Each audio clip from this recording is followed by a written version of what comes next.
Good evening students. तो start करें हम लोग probability standard 10th CBSE board और महाराष्ट्र बोर्ड के लिए। अब प्रोबेबिलिटी जो है वो एग्ज़ाम्स में या तो 4 मार्क्स या तो 5 मार्क्स के लिए पूछा जाता है। इस चैप्टर के क्वेश्चंस 1 मार्क्स में जहाँ पर एमसीक्यू बेस्ड होता है, 2 मार्क्स क्वेश्चन जहाँ पर सिंपल वैल्यू सब्स्टिट्यूट करके सॉल्व करना होता है, और 3 मार्क्स क्वेश्चन जहाँ पर थोड़े लॉजिक यूज़ करने पड़ते हैं वहाँ पूछे जाते हैं। Okay, so it is an important chapter and easy chapter for 4 to 5 marks. इसके इवैल्यूएशन हमेशा चेंज होते हैं, कभी ये 4 मार्क्स के लिए पूछा जाता है और sometime it is asked for 5 marks. ठीक, so now let us start. Probability को स्टार्ट करने से पहले सबसे पहले हम लोग कुछ इससे जो टर्म्स रिलेटेड हैं वो जान लेते हैं, या फिर ये पूरे चैप्टर को हम पढ़ने क्या वाले हैं, किसके बारे में बात करने वाले हैं, वो सारी चीज़ें हम जान लेते हैं। तो टर्म्स रिलेटेड विथ प्रोबेबिलिटी, सबसे पहले हम डिफ़ाइन कर लेते हैं प्रोबेबिलिटी को। मतलब ये है क्या प्रोबेबिलिटी, ये जो चीज़ पढ़ रही है क्या। तो अकॉर्डिंग टू डेफिनेशन ये एक ऐसा कंसेप्ट है which numerically measures the degree of certainty of occurrence of event. बराबर, ज़्यादा समझ में आएगा नहीं, लेकिन एग्जाम्पल लेंगे तो ज़्यादा समझ में आएगा। भाई ये किसी भी इवेंट को न्यूमेरिकली मेजर करता है। कुछ भी हो रहा है अगर, तो उसके होने का क्या चांसेस है। अगर कोई भी चीज़ हम स्टडी कर रहे हैं तो वो चीज़ के होने का क्या चांसेस है, उसको ये न्यूमेरिकली मेजर करेगा, वही प्रोबेबिलिटी है। फॉर एग्ज़ाम्पल, अगर मैंने कॉइन को टॉस किया, ठीक है, क्रिकेट मैच चल रहा है और कॉइन को टॉस किया, तो क्या हो सकता है, या तो हेड हो सकता है या तो टेल हो सकता है, या तो हेड हो सकता है या तो टेल हो सकता है। बराबर, तो हेड के होने का कितना चांसेस है, तो या तो हेड होगा या तो टेल होगा। तो सिर्फ हेड के होने का क्या चांसेस है, तो हेड के होने का चांस है, हेड इधर कितना है, एक हेड है, और टोटल कितने हैं, 2 है। तो हेड के होने का क्या चांस है, हाफ है। तो इस हेड आने का चांस हाफ हो गया, यानी हेड की प्रोबेबिलिटी हाफ हो गई। तो यही काम करता है प्रोबेबिलिटी। अच्छा, टेल का क्या चांस है, तो टेल 1 है और टोटल कितने हैं, 2 हैं, तो उसका भी कितना हो गया, हाफ हो गया। आगे समझ में। तो यही इसी चीज़ को जो न्यूमेरिकली मेजर कर दे, किसी भी इवेंट का ऑकरेंस को, किसी भी इवेंट के ऑकरेंस को अगर कोई चीज़ न्यूमेरिकली मेजर करता है तो वही क्या है, आपका प्रोबेबिलिटी है। समझ में आया, प्रोबेबिलिटी क्या है। तो कोई भी इवेंट को वो न्यूमेरिकली मेजर करके दे देता है भाई कि क्या चांसेस है, ये होने का क्या चांसेस है, उसको ये न्यूमेरिकली मेजर करके दे देता है। वही है क्या, हमारा प्रोबेबिलिटी। उसको नॉर्मली हम पी से डिनोट करते हैं। किससे डिनोट करते हैं, पी से। अच्छा, अब इसके अंदर कुछ रैंडम एक्सपेरिमेंट, एक टर्म है रैंडम एक्सपेरिमेंट, इसे जान लेते हैं। तो it is an operation which can produce well defined outcomes is called an experiment और रैंडम एक्सपेरिमेंट। भाई एक ऐसा ऑपरेशन है जो क्या प्रोड्यूस कर सकता है, वेल डिफाइंड आउटकम। तो मैंने कॉइन को टॉस किया, तो कॉइन जब टॉस होगा तो क्या आ सकता है, या तो हेड आएगा या तो टेल आएगा। तो tossing of coin is an well defined operation because either it will be head or either tail. दूसरा, throwing of die। जब मैं एक डाई को थ्रो करूँगा तो क्या आएगा, या तो 1 आ सकता है, या 2 आ सकता है, या 3 आ सकता है, या 4 आ सकता है, या 5 आ सकता है, या 6 आ सकता है। डाई पर 6 नंबर होते हैं, ये 6 में से एक आएगा। तो all this throwing of die और tossing of coin is an random experiment what we are doing. Because ये जब हम करेंगे तो जो आउटकम आएंगे, आउटकम्स, हेड एंड टेल यहाँ पर आउटकम है, 1 to 6 नंबर्स यहाँ पर आउटकम्स है, तो ये आउटकम्स वेल डिफाइंड रहेंगे। The outcomes will be well defined. तो इन सारी चीज़ों को हम कहते हैं रैंडम एक्सपेरिमेंट। कि कोई भी ऑपरेशन करो, उसके अंदर जो आउटकम आने वाला है, वो वेल डिफाइंड है, जो होने वाला है वो वेल डिफाइंड है। उसी को हम क्या कहेंगे, रैंडम एक्सपेरिमेंट। ठीक है, ताश का पूरा पैक है, उस पैक में से मैं एक कार्ड निकालूंगा, तो कार्ड क्या होगा, क्या पॉसिबिलिटी है कार्ड की होने की। तो या तो 2 से लेकर 10 तक नंबर हो सकते हैं, या तो 1 का कार्ड हो सकता है, या तो बादशाह का कार्ड हो सकता है, या क्वीन हो सकता है, या एस हो सकता है, अरे बात समझ में। तो ये सब चांसेस है उस कार्ड के होने का, उस पूरे पैक में से कार्ड के होने का। वो 52 कार्ड में से एक कार्ड, इनमें से कोई भी हो सकता है वो, और फिर बिलोंग करेगा उसके 4 कैटेगरी से, वो अलग अलग हम लोग आगे पढ़ने वाले हैं। तो रैंडम एक्सपेरिमेंट समझ लो भाई एक ऐसा ऑपरेशन जिसके बारे में हमें पहले ही पता हो, उसके आउटकम्स के बारे में हमें पहले ही पता हो, लेकिन एग्जैक्ट उसमें से कौन सा है वो नहीं मालूम हो। ठीक है, तो tossing of coin, throwing of die, taking one card out from a well packed card, तो ये सब एक क्या है, रैंडम एक्सपेरिमेंट हो रहा है। ठीक है, next is sample space. Sample space हम लोग एस से मेजर करते हैं। ठीक है, it is defined by S. Sample space S से हम डिनोट करते हैं। और सैम्पल स्पेस क्या है, तो भाई रैंडम एक्सपेरिमेंट में जो आउटकम्स है ना, वो सारे आउटकम्स को बोलते हैं हम लोग सैम्पल स्पेस। रैंडम एक्सपेरिमेंट में जो आउटकम्स होते हैं उस सारे आउटकम्स को हम बोलते हैं क्या, सैम्पल स्पेस। ठीक है, तो ये याद रखना। तो all the possible outcomes of random experiment is called sample space. तो टॉसिंग ऑफ कॉइन में सैम्पल स्पेस को होने क्या, तो हम डिनोट करेंगे एस, विल डिनोट एस।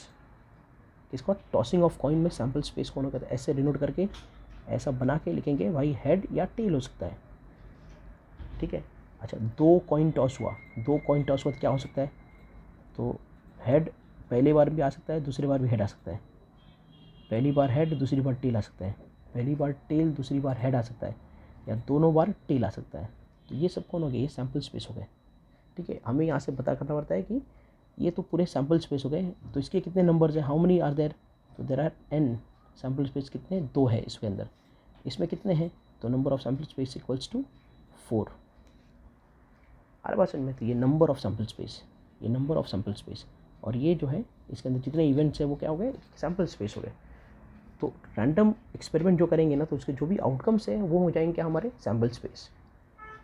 अभी इवेंट, ठीक है, सैम्पल स्पेस में जितने लोग दिख रहे हैं ना, ये HT, HH, HT, TH, TT, ये सब इवेंट है। ये सब क्या है, इवेंट है। तो इवेंट क्या है भाई, it is the collection of all or sum of the possible outcomes from the sample space is called an event, or it is desired outcome of a random experiment. For example, मैंने ये कहा कि a coin is tossed, तो एक coin tossed हुआ है। बाद में बोल रहा हूँ E is event of getting tail,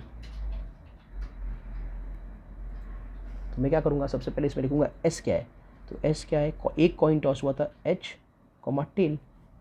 अब मेरा E क्या है, तो E एक ऐसा इवेंट है, E is event of getting tell, तो वहाँ पर एक ही टेल है तो वो बाहर ले लूँगा। तो नंबर ऑफ़ E कितना हो गया, नंबर ऑफ़ E हो गया 1। ठीक है, तो इवेंट क्या हो गया, इवेंट क्या बोलेंगे हम लोग, इवेंट इज़ डिज़ायर्ड। देखना ये क्या है, क्या दिया मैंने यहाँ पर, गेटिंग टेल ना, E is event of getting tail, कि मुझे जब कॉइन टॉस हो तो मुझे क्या मिल जाए, टेल मिल जाए। तो मेरा डिज़ायर क्या है, टेल को लेने का, बराबर, कि मुझे टेल मिल जाए। अगर हेड लिख दूँ, हेड मिल जाए, तो my desire is to get head. ठीक है, तो it is desired outcome from the random experiment, यानी हमें जो चाहिए, ये सारे के सारे नहीं, सारे आ जाएंगे तो सैम्पल स्पेस हो जाएगा, लेकिन इसमें से एक कोई भी आए या सब भी आए तो भी क्या होगा, वो इवेंट होगा। तो एक एक पार्ट सैम्पल स्पेस में जो एक एक पार्ट है ना, वो सब पार्ट को हम क्या बोलते हैं, इवेंट बोलते हैं। समझ में आया। अच्छा, और डाई इज थ्रोन, अगर मैं बोलूँ एक डाई थ्रो होता है, तो सैम्पल स्पेस क्या होगा, जब डाई थ्रो होगा तो 1, 2, 3, 4, 5, 6, जब एक डाई थ्रो होगा तो ये सैम्पल स्पेस हो जाएगा। ठीक है, तो इसमें से बोलूँ of getting a even number, E is event of getting even number, तो E is event of getting even number. ये क्या है मेरा, ये desired, I am desiring something from the when the die is thrown, तो एक die throw होता है ना, तो I am desiring something from there, मैं क्या डिज़ायर कर रहा हूँ, तो ई क्या हो जाएगा, तो ई हो जाएगा event of getting even number. तो इवन नंबर कौन है, 2 है, 4 है, 6 है, 2, 4 and 6, all those number which exactly divisible by 2 are even number, तो 2, 4, 6 आर इवन नंबर। समझ में आया। तो ये इवेंट क्या हो गया, एक डिज़ायर्ड आउटकम हो गया। ठीक है, नेक्स्ट है प्रोबेबिलिटी ऑफ इवेंट, अगर कोई इवेंट दिया है तो हम उसका प्रोबेबिलिटी कैसे फाइंड कर सकते हैं। तो यहाँ पर एग्जांपल देख लो कि ये क्या था, ई था, event of getting even number. तो प्रोबेबिलिटी ऑफ ई क्या होगा, यानी probability of getting even number क्या होगा, तो ये होगा नंबर ऑफ ई, जितने ई के मेंबर्स हैं, upon total number of sample space, जितने सैम्पल स्पेस थे। तो सैम्पल स्पेस में कितने थे, एस कितना है 1 2 3 4 5 6, तो n of s is equal to 6। और ई कितना है, इवन नंबर कितने 1 2 3, तो n of e is equal to 3। तो ये क्या होगा 3/6, कितना जाएगा हाफ। तो probability of getting even number when a die is thrown is nothing but half. Probability of getting even number is nothing but half. ठीक है, अच्छा, what is probability of getting head when 2 coins are tossed. 2 coin toss किया तो क्या probability है कि head मिलेगा। तो जब 2 कॉइन टॉस होंगे तो सैम्पल स्पेस क्या हो जाएंगे, head head head tail tail head tail tail, बराबर। तो 2 कॉइन टॉस किया तो ये मेरा सैम्पल स्पेस जाएगा। तो नंबर ऑफ सैम्पल स्पेस कितना हो गया, 4 हो गया ना, 1 2 3 4। ठीक है, अब क्या है, प्रोबेबिलिटी ऑफ गेटिंग हेड, तो इवेंट यहाँ क्या हो गया, head, probability of getting head. तो let E be the probability of getting head. ठीक है, तो ई क्या हो जाएगा, देखो कौन कौन से केस में हेड मिल रहा है, यहाँ हेड मिल रहा है क्या, यस। तो एक ये केस हो गया, यहाँ पर हेड मिल रहा है, हाँ मिल रहा है। ये भी केस हो गया, यहाँ पर हेड है, यहाँ पर हेड है, नहीं है। तो कितने हो गए, नंबर ऑफ़ ई कितने हो गए, नंबर ऑफ़ ई हो गए 3। तो प्रोबेबिलिटी ऑफ गेटिंग हेड क्या हो गया, प्रोबेबिलिटी ऑफ गेटिंग हेड, तो probability of my event will be nothing but number of E upon number of S. Number of E कितना है 1 2 3, और नंबर ऑफ़ एस कितना है 1 2 3 4, तो 3/4। तो probability of getting head is 3/4।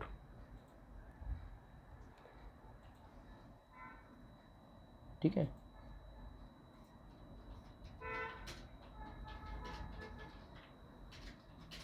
तो इस तरह से हम प्रोबेबिलिटी फाइंड करते हैं। तो probability, if E is an event of random experiment then probability of event E is written as P of E. और उसको फाइंड कैसे करेंगे, P of E equals to number of outcomes favourable to E, बराबर। तो जो पहले वाले example किया हमने, तो जो फेवरेबल है ई को, कौन कौन फेवरेबल था भाई, हेड वाले, जितने भी हेड थे वो फेवरेबल थे, तो ऊपर 3 आ गया था। And total number of outcomes of the random experiment, तो उसमें टोटल नंबर ऑफ आउटकम्स क्या थे, 4 थे, तो ये आ गया 3/4। या सिंपल क्या होगा, probability of equals number of the event, यानी कि favourable outcomes upon total number of sample space, जो सैम्पल स्पेस बनेगा वो उसका टोटल नंबर। तो इससे भी हम लोग क्या फाइंड कर सकते हैं, प्रोबेबिलिटी फाइंड कर सकते हैं। नॉर्मली हम लोग ये फॉर्मूला यूज़ करेंगे, number of outcomes favourable to the event upon total number of outcomes, number of outcomes favourable to the event upon total number of outcomes. ठीक है, ये होगा तुमको प्रोबेबिलिटी का, किसी भी पार्ट का अगर प्रोबेबिलिटी फाइंड करना है तो यहाँ से आराम से मिल जाएगा। ठीक है, अब कुछ आगे हम करते हैं। Now next is equally likely outcomes. अब ये इक्वली लाइकली आउटकम्स क्या है, तो when event have equal chance of occurrence it is called equally likely outcomes. मतलब जब एक कॉइन टॉस होगा तो हेड के आने का और टेल के आने का चांस क्या है, 50-50, बराबर। तो ऐसे इवेंट को हम बोलेंगे भाई they are equally likely outcomes event, such events that have chances of equal occurrence. Sure event क्या होगा, तो श्योर इवेंट वो इवेंट्स हैं जिसकी प्रोबेबिलिटी 1 होती है। श्योर इवेंट वो बहुत सारे इवेंट हैं जिनकी प्रोबेबिलिटी क्या होती है, 1 होती है, बराबर। यानी पी प्रोबेबिलिटी का वैल्यू निकालोगे तो आंसर क्या आएगा, 1 आएगा। दूसरा है इम्पॉसिबल इवेंट, तो जिसकी प्रोबेबिलिटी 0 हो वो आ जाता है किसमें, इम्पॉसिबल इवेंट में। जिसकी प्रोबेबिलिटी 0 हो वो किस में जाता है, इम्पॉसिबल इवेंट में। कुछ इंपॉर्टेंट रिजल्ट पढ़ लेते हैं। तो प्रोबेबिलिटी का सबसे लीस्ट वैल्यू 0 है और सबसे ज़्यादा वैल्यू क्या है 1 है, ठीक है, कभी भी याद रखो, बड़ा इंपॉर्टेंट रिजल्ट है। प्रोबेबिलिटी का सबसे लीस्ट वैल्यू क्या है 0 और सबसे मैक्सिमम वैल्यू क्या है 1, 1 से बड़ा नहीं होता, प्रोबेबिलिटी कभी भी 1 से बड़ा नहीं होता। तो प्रोबेबिलिटी 0 और 1 के बीच में हमेशा होता है, बराबर, या तो 0 या तो 1 या तो उनके बीच में। अच्छा, यहाँ पर एक फॉर्मूला देखो, probability of event plus probability of not event समझ में आया इज इक्वल टू 1, यानी कि प्रोबेबिलिटी ऑफ इवेंट प्लस उसका कॉम्प्लीमेंट, उसका उल्टा, ये मिलके कितने होंगे 1 होंगे, ठीक है, ये बात याद रख लेना। For example E is probability of getting head, बराबर, and this P is probability of not getting head. तो getting head and not getting head, ये दोनों का प्रोबेबिलिटी मिलके कितना हो जाएगा 1 हो जाएगा, समझ में आया। अब अगर किसी का मतलब प्रोबेबिलिटी ऑफ नॉट इवेंट, मतलब वो इवेंट का जो कॉम्प्लीमेंट नॉर्मली है उसका उल्टा फाइंड करना है, तो उसको 1 माइनस पी कर दें। तो ये फॉर्मूला से है ना, p of not event is equal to 1 minus p of that event, p of not an event equals to p 1 minus p of that event, ठीक है। P of e is never negative, probability का value कभी भी negative नहीं होता, probability का value कभी भी नेगेटिव नहीं होगा। अच्छा, some special case of sample space के कुछ स्पेशल केस है।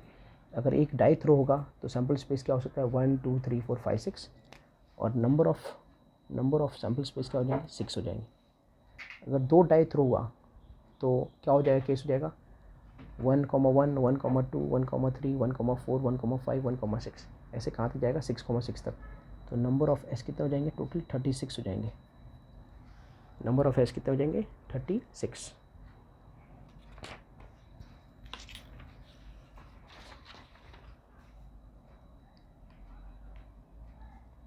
Next, when a coin is tossed, अगर कॉइन टॉस होगा तो क्या हो सकता है हेड या टेल। तो नंबर ऑफ सैम्पल स्पेस कितने हो गए, नंबर 2 हो गए। When a coin is toss twice और 2 कॉइन्स आर टॉस साइमल्टेनियसली, एक कॉइन अगर 2 बार टॉस हुआ या 2 कॉइन को साइमल्टेनियसली टॉस किया गया, तो नंबर ऑफ सैम्पल स्पेस कितना हो गया, n हो गया।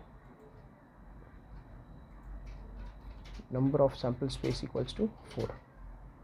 When a coin is toss thrice और 3 कॉइन्स आर टॉस साइमल्टेनियसली, तो देखो यहाँ पर head head head, head head tell, head tell head, tail head head, और यहाँ पर हेड हेड हेड है तो टेल टेल टेल, यहाँ पर 2 हेड है तो 2 टेल और 1 हेड, यहाँ पर हेड है तो टेल, टेल है तो हेड, हेड है तो टेल, टेल है तो हेड, हेड है तो टेल, हेड है तो टेल, तो इतना कितना हो गया, नंबर ऑफ सैम्पल स्पेस कितना हो गया, केस में 8 हो गया। अब कार्ड का लास्ट कंसेप्ट है, तो पैक ऑफ कार्ड, बराबर, ताश के पत्तों में कितना टोटल 52 कार्ड्स होते हैं, हाँ, जोकर को छोड़ के, जोकर कोई कार्ड नहीं है। तो यहाँ पर हम देखेंगे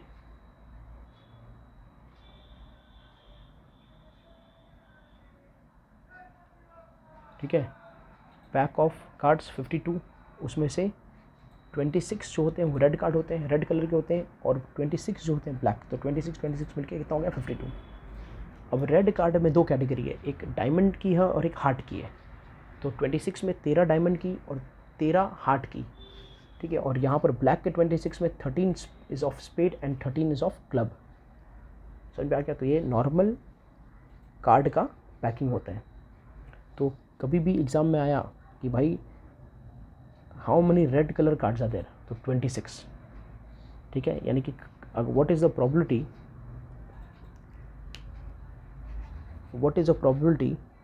of getting a red colour card, probability of getting a red colour card, अगर ये फाइंड करने बोला, अगर probability of getting red colour card, तो क्या होगा, probability of getting red colour card, तो रेड कलर कार्ड कितने हो सकते हैं, पूरे पैक में से 26 हो जाएंगे।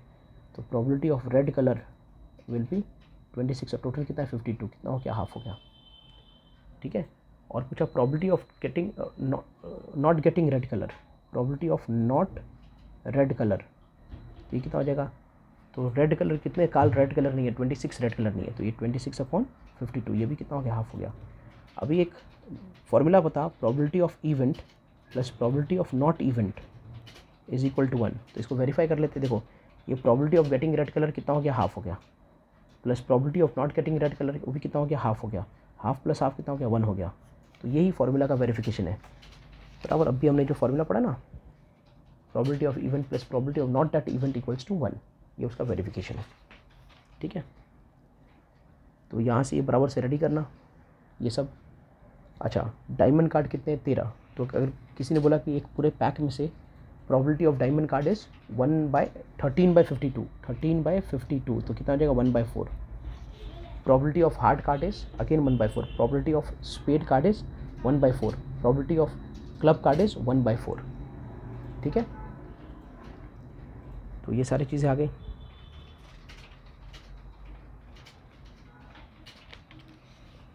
नेक्स्ट वी हैव, ये कार्ड का पूरा मैंने डिफाइन करके दे दिया यहाँ पर, तो इसको बराबर से देख लो। Spade, club, diamond and heart. ठीक है, एक किंग इस पर रहता है, एक किंग इसमें, एक किंग इसमें, एक किंग इसमें। स्पेड का एक किंग, क्लब का एक किंग, डायमंड का एक किंग, हार्ट का एक किंग। वैसे सेम क्वीन के लिए, सेम जैक के लिए, सेम एस के लिए। नंबर वाले कार्ड जो होते हैं ना 2 to 10 होते हैं, 2 to 10 बराबर। तो 2, 3, 4, 5, 6, 7, 8, 9, 10। तो टोटल नंबर वाले कार्ड के टोटल कितने? 9 है। नंबर वाले 9 कार्ड्स हैं। और फेस वाले कितने रहेंगे? एक किसी भी एक पार्ट में 3 रहेंगे, 1, 2, 3। और एस कितना रहेगा?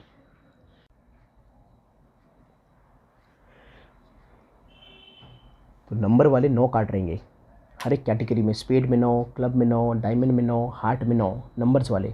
फेस कार्ड कितने होंगे? 3 होंगे, किंग के, क्वीन के, जैक के। एस वाला फेस कार्ड नहीं होता है बराबर। फेस कार्ड के ऊपर बहुत सारे क्वेश्चन आते हैं, याद रखना। टोटल नंबर ऑफ किंग कितने हैं? चारों में मिला के 4, तो सब में 1-1 है। टोटल नंबर ऑफ क्वीन कितने हैं? सब में 1-1, तो 4। टोटल नंबर ऑफ जैक कितने हैं? सब में 1-1, तो 4। टोटल नंबर ऑफ एस एक का कितना है? सब में 1-1, तो 4। अच्छा, ये देख लो, किंग, क्वीन, जैक, ये लोग फेस कार्ड है। किंग, क्वीन और जैक जो है फेस कार्ड है। तो टोटल फेस कार्ड कितने हो गए? टोटल फेस कार्ड हो गए 12। Total number of face card is 12। किसी ने पूछा total number of red face card कितना आएगा? तो 6 आएगा। Total number of black face card कितना आएगा? 6 आएगा। तो 6 मिलके कितना? 12 हो जाएंगे। Number of cards from 2 to 10 in each category, बराबर है। Number of cards are from 2 to 10 in each category.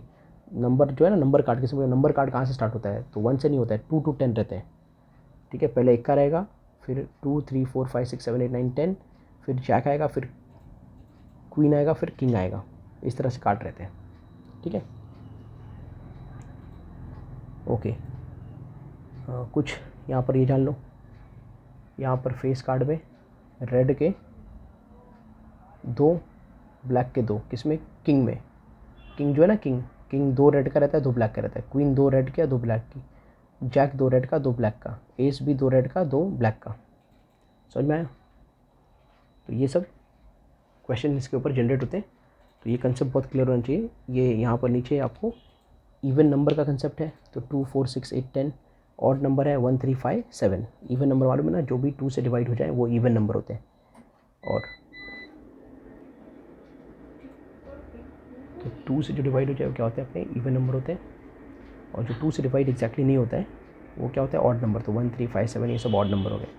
Perfect squares बराबर 1, 4, 9, 6। परफेक्ट स्क्वायर जो भी 2 का स्क्वायर क्या है? 4 है, 3 का स्क्वायर क्या है? 9 है, 5 का स्क्वायर क्या है? 25। ऐसे परफेक्ट स्क्वायर्स ये सब नंबर्स हैं परफेक्ट स्क्वायर्स वाले। ओके, तो अगर ये पूरा रेडी हो गया तो आपका प्रोबेबिलिटी क्या हो जाएगा? तैयार हो जाएगा। All right.